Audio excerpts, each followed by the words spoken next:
Marco Marino made thousands to protect what he thought were drug shipments coming through Columbus and handing over kilos of stolen fentanyl. John Koczkowski aided in the theft of kilos of drugs to distribute back to the streets of Columbus. Joel Mefford is accused of stealing 20 kilos of cocaine from the Columbus Police property room and replacing them with fake kilos. John Castillo is charged with stealing 10 kilos of cocaine from the 12 he seized from a Columbus drug house. All 4 former Columbus police officers helped make up the CPD Drug Cartel unit. We are extremely disappointed. We're embarrassed about what has occurred. Only months on the job, back in 2021, Columbus Police Chief Elaine Bryant addressed the first federal indictments of Marco Marino and John Koczkowski. These officers have to be supervised properly. So now with the new arrests of Joel Mefford and John Castillo in February of 2024, I'm looking into who supervised this criminally active unit. The many records I obtained from Columbus Police all list the team sergeant was Eric Moore. This after then Police Chief Kim Jacobs fired Moore in 2016 for dozens of inappropriate overtime submissions and payments, and being what she called deceptive in his internal affairs investigation. Moore got his job back with the representation provided by his union, the Fraternal Order of Police. The allegations administratively do not matter to us. We still have to represent them the same way. After an arbitrator agreed Moore should be reinstated with full back pay, he went back to supervising the drug cartel unit. Do you think the FOP had played some sort of role, since the supervisor who was there was the one you fought for to get back there?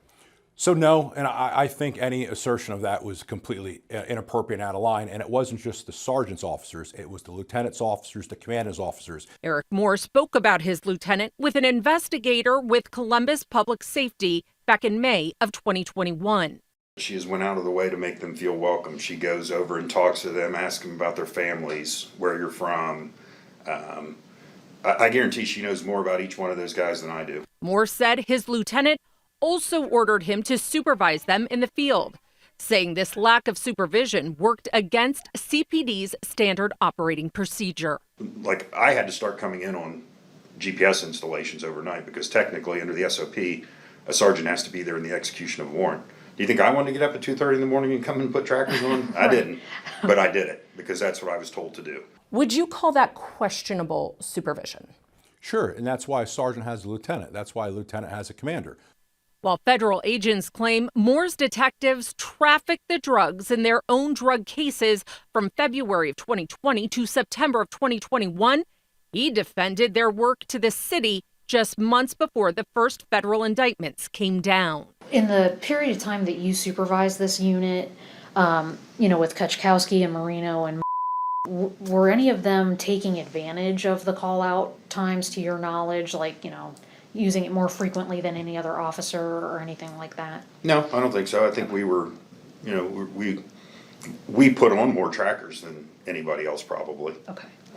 In the past, we haven't been very effective in the last year and a half or so, but I don't think that I can't think of a time where I was just like, what are they doing? Also in this interview, Sergeant Moore said he just transferred out of the drug cartel unit to go to accident investigations. You requested a transfer, is that correct? Correct. Okay. And it's AIU, right? The accident investigation? AIU. Okay. You know more about it than I do. Okay. This is where no evaluations were listed in Moore's personnel file since that 2021 transfer. So I specifically asked about Moore's oversight within CPD.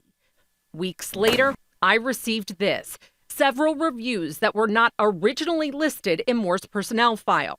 In January of this year, his new lieutenant issued him a development plan stating, "You have a difficult time understanding the duties and responsibilities of a sergeant. You will need to demonstrate a better working knowledge of the sergeant assignment."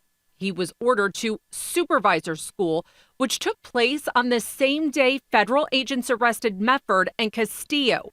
At the bottom of the plan, a refusal where Moore was supposed to sign. At our request for an interview, Sergeant Moore responded back this week to thank me for reaching out and to direct all my requests to CPD's Public Information Office. If you look at some of these units around the country, that there was some issues, including in Columbus, there was little supervision, lack of supervision, sometimes no supervision.